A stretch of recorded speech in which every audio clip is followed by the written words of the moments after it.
Rory C. dies on the third day.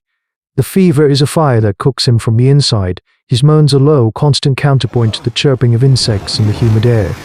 He is the clan's strongest spear arm, a man who once broke the back of a charging Pachycephalus with a single, well-placed blow from a stone wall.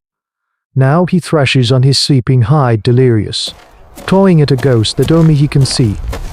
The clan keeps its distance. Fear is a scent, and it hangs thick around the RICS hut, stronger than the wood smoke in the damp rot of the forest floor.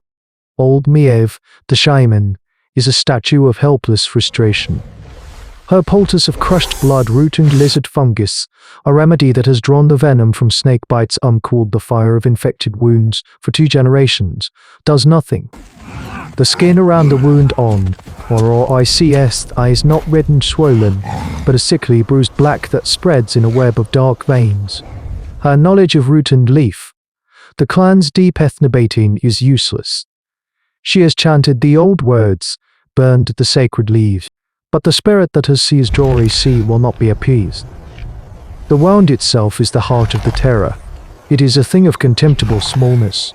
Not a gash from a raptor's claw, not a ragged tear from a boar's tusk, but a neat, tiny puncture, no wider than a bee's sting. Rory C. had returned from the hunt 3 days ago, limping slightly, laughing about a thorn that had snagged him in a thicket. He pulled it out himself and thought nothing of it.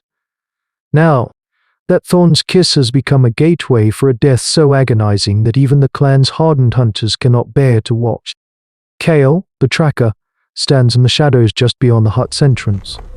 He does not believe in curses, not in the way Mav does. He believes in causes. He watches the tiny, chicken-sized compsognathus that gather nearby, their beady eyes bright with scavenging patience, and understands that the world is a series of brutal, logical events. A predator hunts. It kills, it kills, it kills, it kills, it poisons the blood, the body dies. But this breaks the pattern. The cause is too small for the effect. It is like a whisper felling a great tree. Rory C. gives a final, shuddering gasp, and the life goes out of him. A wail goes up from his mate, a sound of pure animal grief. Miev steps out of the hut, her face grim. It is the work of a ghost wind, she declares, her voice cracking with strain. A spirit of the deep forest, angered by our presence. The clan murmurs, their fear solidifying into superstitious dread. They will make offerings, move the camp, abandon this cursed ground. But Kale steps forward into the hut, ignoring Maev's warning gesture. He kneels by the body, his eyes fixed on the tiny, blackened hole in the dead man's thigh.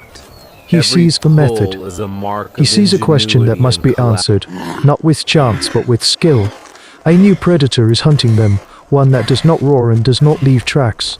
It kills with a thorn. While the clan mourns, Kale walks away from the fire.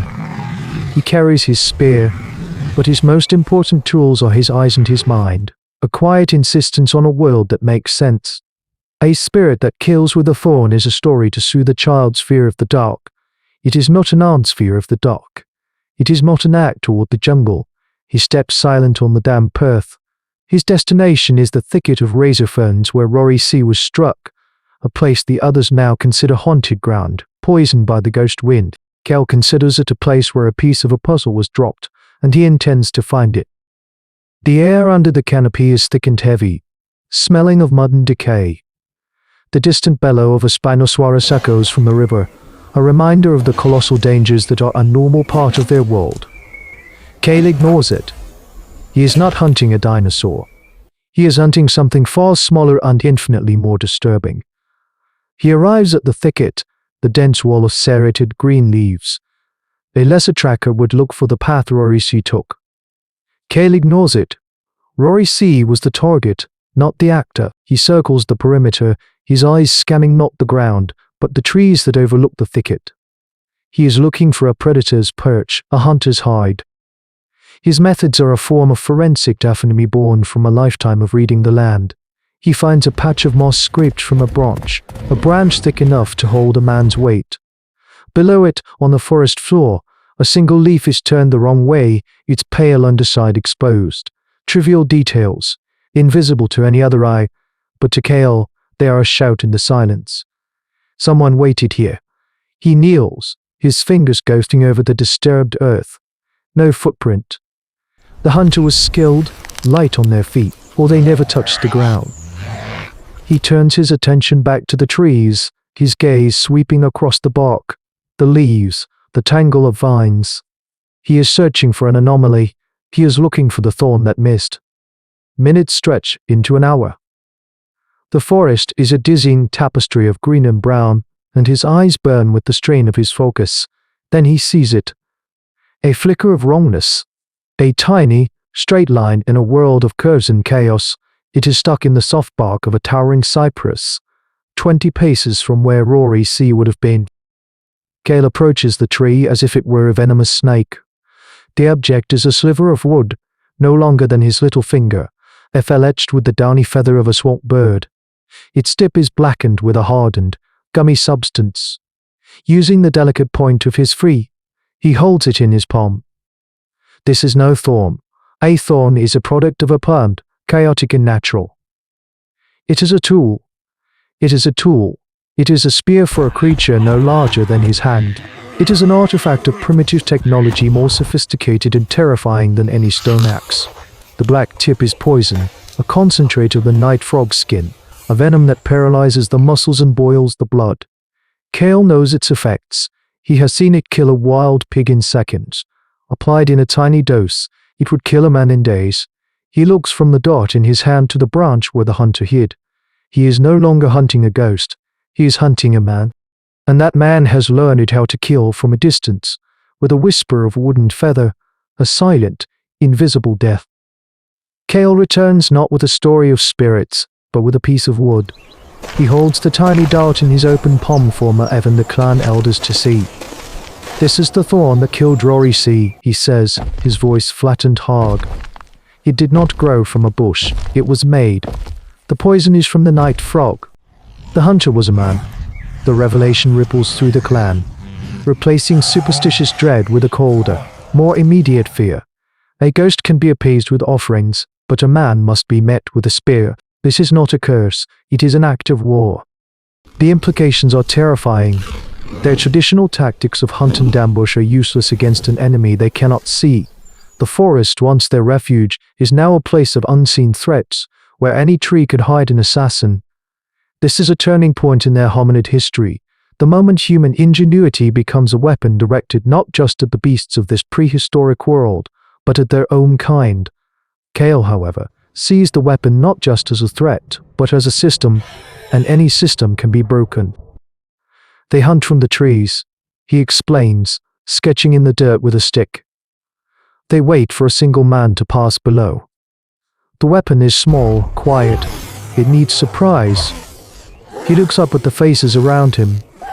So we will not be surprised. And we will not be alone. His plan is a brilliant inversion of the enemy's tactics. He proposes they create mobile shields, using the thick, bony scoots harvested from the back of a slain Ankylosaurus. Usually used to reinforce the walls of their huts, are almost impenetrable.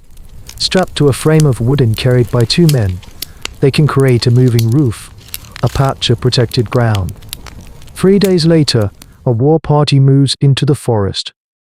It is unlike any procession this world has ever seen, for pairs of hunters walk beneath the mottled grey shields of bone, the scoots clattering softly as they move.